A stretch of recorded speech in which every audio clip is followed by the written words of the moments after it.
very much for joining Nexus channel. Today we have Pia. So would you give me some self-introduction? Your Yes. name and what are you doing? My name is Pia Erkinheimo, Yes. and I'm a partner and investment relations and ESG officer at Nordic Nano. Okay. Nordic Nano produces thin solar film and solar panels, as well as solid-state salt batteries, all non-toxic, no rare earth metals, and we are absorbing the sun and harvesting the sun energy twice as much as the current status quo is with silicon or even perovskite solar panels, mostly produced in China. Wow. So Very this is what I do for day job, and then I'm also a board member at LUT University, Okay. which is LUT University of Technology, number 10 in the world in UN Sustainable Development Goal 13, climate action.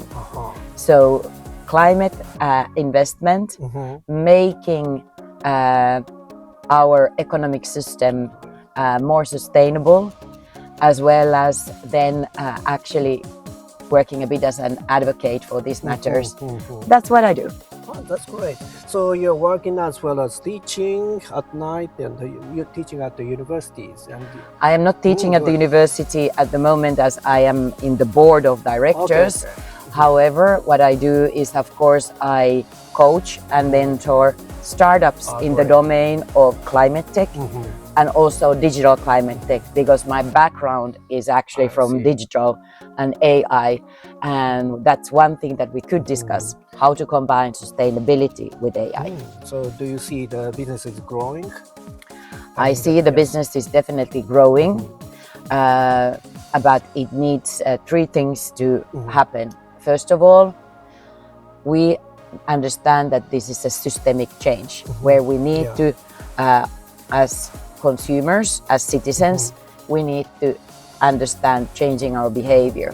Secondly, we also need our business-to-business world, our companies, to take the responsibility, which they've already done, because they can do in a short period of time enormous things for our planet. And then thirdly, this is also a governmental matter of very much, because governments can build incentives for both us citizens, but also for businesses and societal players to act more responsibility and ensure that we have this beautiful planet for generations to come. I am a mother. Great. What Okay, so- leadership styles and organizational cultures are most effective for promoting sustainability? What do you think? Coming from the Nordic countries, as I know you know well, so we are low on hierarchies, especially in environments like startups, where ideas matter more than your title. But if you think like more traditional organizations, which we do also have in the Nordic countries and in Finland as well, where we are now, Helsinki, so you need to find a thought leader. Sometimes it starts from board of directors. What I've seen here is lately that people who are being selected to this high position and giving advice to the whole leadership of the company, there are they've been recruiting, owners have been recruiting to the listed companies people who also have understanding of sustainability, and especially how that gives a competitive advantage. And now if you think how you lead, is you lead via example, and you make sure that your company, whatever it is producing, does not make false claims, because this is something that, for example, European Union is now going to regulate or even punish, is greenwashing. So to lead a company in the leadership, you have to be innovative in many forms. in many places you have to show leadership. For example, if you are in consumer business, you should definitely consider your marketing activities. Whether you give swag or how do you do them in a sustainable manner. And then the regulation in EU is now driving large companies as of this year, 2025, to report their emissions, direct and indirect. And this regulation, but also with the genuine drive to make business models sustainable and also sustainable from planetary manners, planetary perspective. So this needs to show throughout the leadership, but this means that the companies need to be led in a way that the sustainable business models go throughout the organization and is credible for all employees, whether they are in the beginning of their working life and careers or in the senior management, because people know if the leadership is giving lip service. So you have to live it through.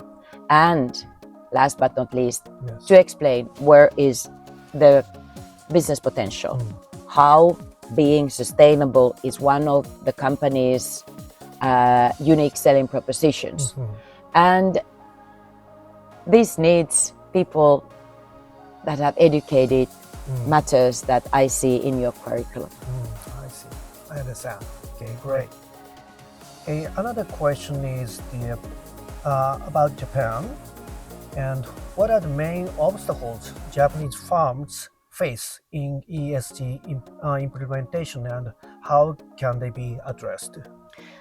If Japanese companies are doing export, and because you have a large, beautiful domestic market, but if they're doing export, and especially I can now talk about towards EU, so then it's really important that from the beginning of manufacturing things, the audit trails are visible. You are great in many fields, but for example in electronics. So the regulation, but also us consumers, we are interested in how is the steel used in that electronic piece of electronics is being used. How about the microcircuits? You know, where are the rare earth metals being sourced?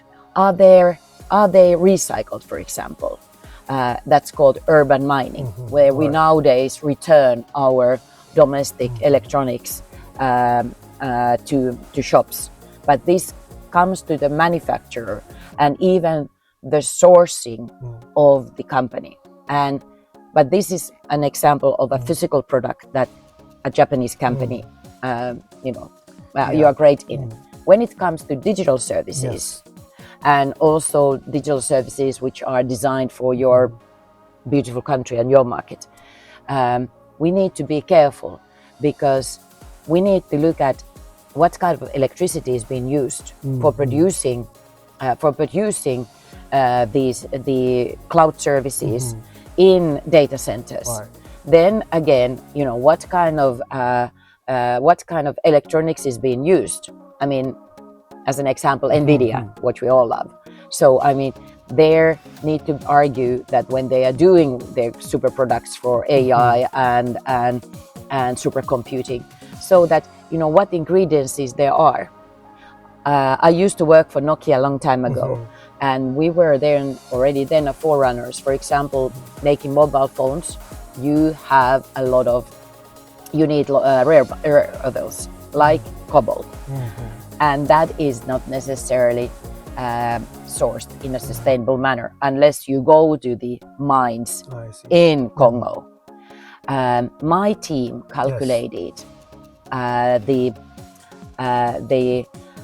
life cycle assessment of a single mobile phone, and if you think how much rare earth metals there are needed for a mobile phone, in order to make that somewhat bearable for our beautiful planet Earth, you should use the same phone for 200 years.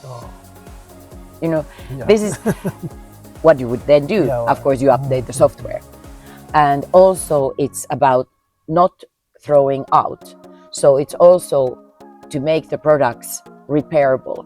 This is something that EU is also promoting now, right to be repaired. So again, we've been designing goods, white goods, for example, Yes. for us as consumers, in a manner that it doesn't need to be, doesn't need to work more than 2 years. Then they buy again, and this is the thinking that it's profound. Yeah. I mean, I believe in market economy. Don't get me wrong. I believe that market economy can fix this. But these matters, they are systemic, and it's for both for hardware, whatever it is that Japanese companies are doing, but also software, because you can even think about how many lines you code. So it means that we call it here green coding. So that how a smart program can be, well, now we can use AI for doing programming, but how to use software development and design software that just actually uses less energy.